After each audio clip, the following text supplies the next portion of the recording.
One of the most significant and important official reports in recent British history was leaked to the left-wing Guardian newspaper this week. And I bet outside of coverage during the media buzz on this show last night, you've probably heard nothing about it. That's because the Shawcross report into the government's failing Prevent counter-terrorism programme appears to be the opposite of what's considered politically correct. In fact, its findings are going to make the woke brigade wince.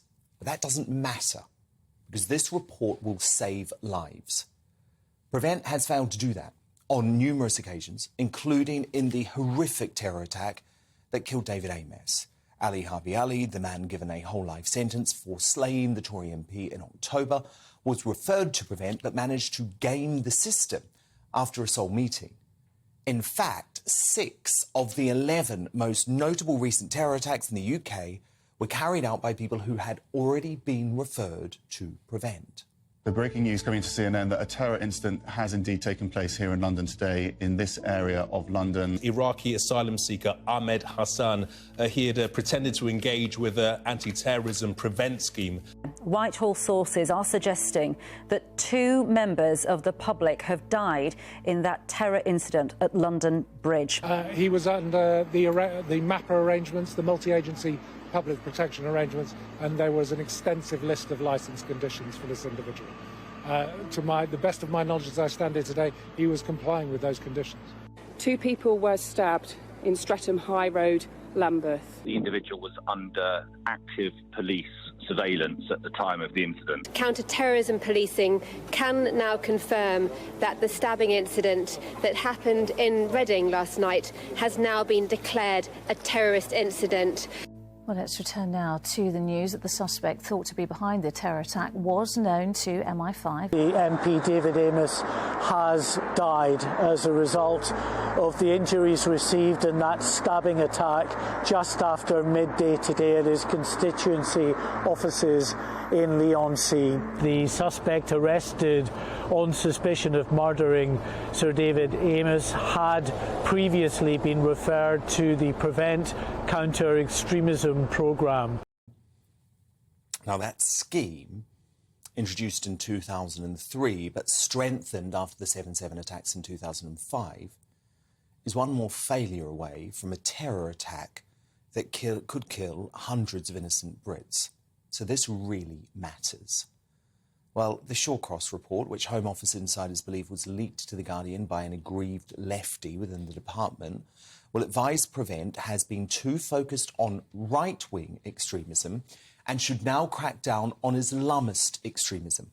As The Guardian reported, the review claims there has been a double-standard approach to tackling different forms of extremism, with individuals targeted for expressing mainstream right-wing views because the definition of neo-Nazism has expanded too widely, while the focus on Islamist extremism has been too narrow.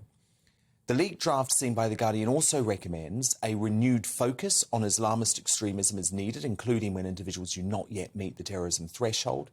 And some Prevent-funded groups have promoted extremist narratives, including, you're not going to believe this, support for the Taliban.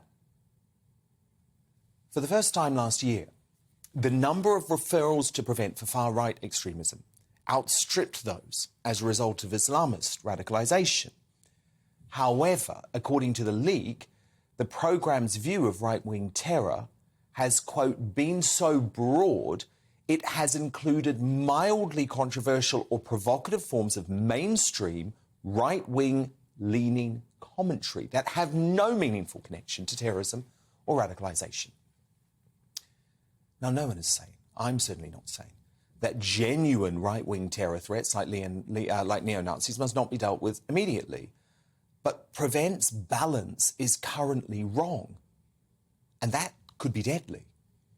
Meanwhile, according to a recent report by the Policy Exchange, a number of organisations, including the Muslim Council of Britain and the Federation of Student Islamic Societies, they continue to undermine Prevent by spreading, quote, pernicious, wholly false tropes about the programme, including claims the government used Prevent to spy on Muslim communities. Now, predictably, there are already attempts by left-wing organisations to undermine Shawcross, painting him as being anti-Islam. That is utter baloney and a disturbing attempt to put the issue of Islamic extremism in the too hard basket. What is it going to take for lefty do-gooders to take note? Another successful suicide bomb, like the one that killed 22 and injured over 1,000 at the Manchester Arena 5 years ago this Sunday, many of whom were children going to watch Ariana Grande? What is it going to take? Welcome to the GB News YouTube channel. You can watch us live 24 hours a day, catch up on your favourite shows and join in the conversation in the comments below.